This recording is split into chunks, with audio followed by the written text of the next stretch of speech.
Now we're looking at the site of the Basilica Aemilia, and here they've attempted to give us a sense of how it was laid out. It had long, square, oblong, with aisle on either side, this one here, the one over there, and then this part here would be the central part. This was for a court of law, or it might have been uncovered in the center.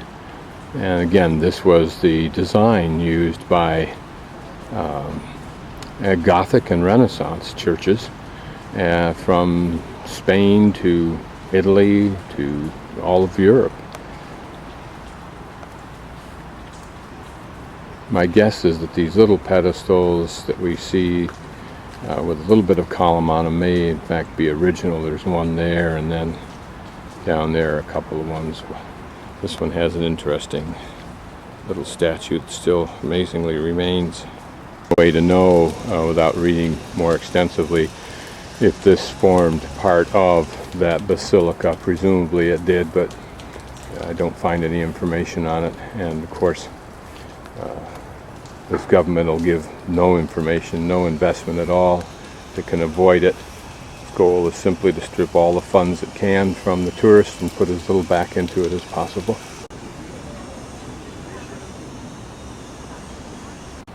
There's earlier restored chunks of writing. It looks like there's a reference to Caesar in the upper left-hand corner, and the word Senate down below.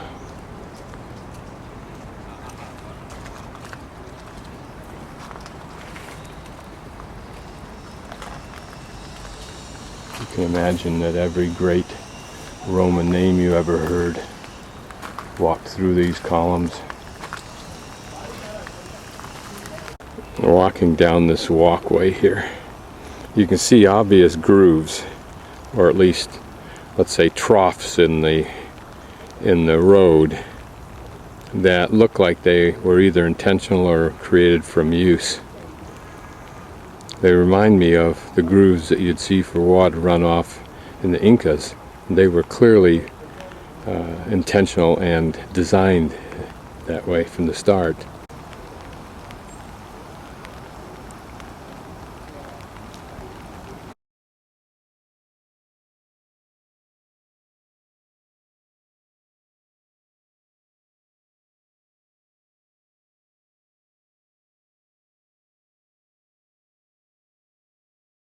This is the Temple of Vesta, one of the most important buildings in the Forum, because it was the symbolic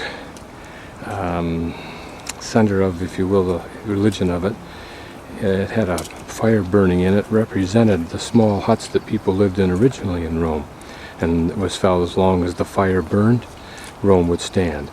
The fire was guarded and maintained by Vestal virgins. You can just imagine how pretty and quaint, piquaint, is that the right word, this would have looked when it was brand new. And behind that little temple stood this building, the House of the Vestal Virgins, a two-story building that held them where they lived. Vestal virgins were selected from major families, wealthy families, 10 years of age. They served for 30 years. If they successfully served, wink wink, they could get married, and they were revered, even having a box seat opposite the emperors at the Colosseum. I'll pan through the remains of the building. There were two pools that you'll see that I pass over. Now, if they were found not to be virgins, they were, believe it or not, strapped to a chariot, driven through town to some place in particular, I forget which, given a loaf of bread, a lamp, and buried alive. Seriously.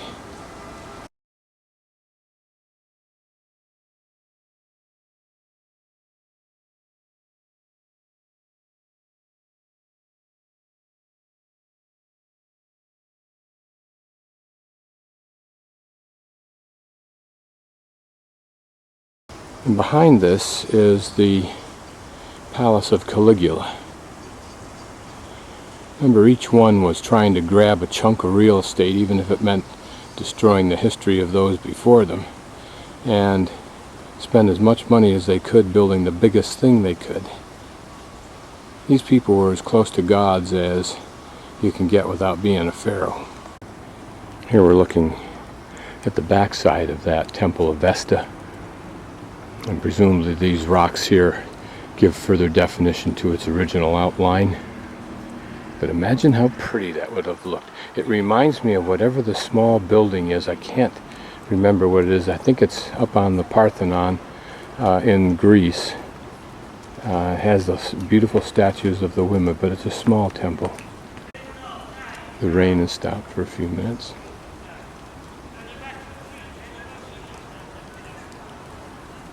Another view of the remains of this beautiful building.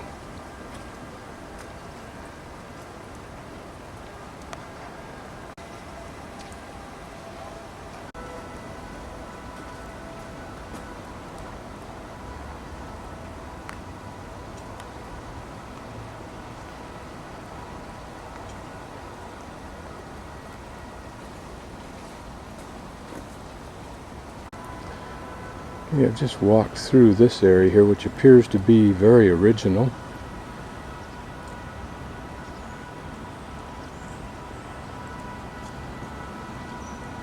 Imagine when it was new and all fleshed out.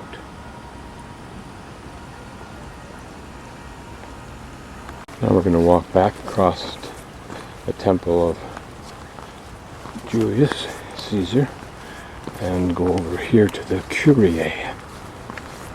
Just to orientate, I'll pan around. Here's the Basilica Aemilia behind there, and we're going back into here to the Curia, or however you pronounce it.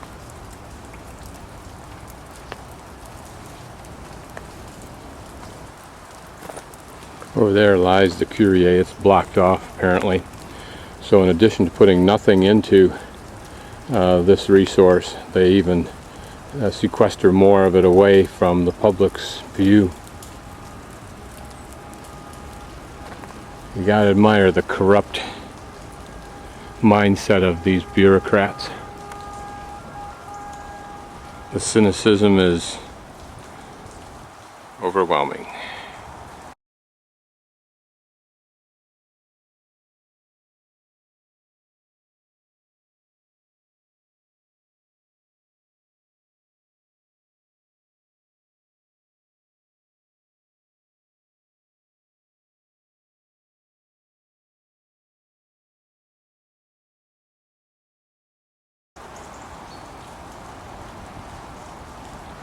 This is the arch of Septimus Severus, who was an African-born, in other words black, emperor, recounting his battles in Mesopotamia.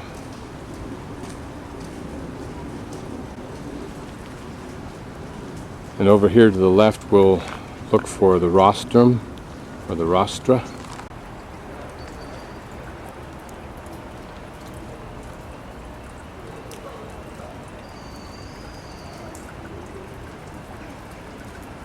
These side panels on the bases of the columns on Septimus Arch are pretty obvious. The Roman in the back has a captive, their hands tied together.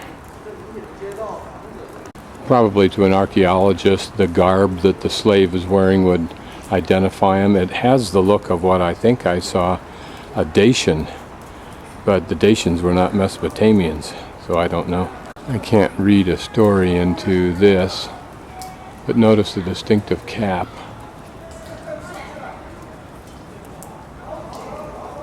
And perhaps the leggings as distinctive clothing.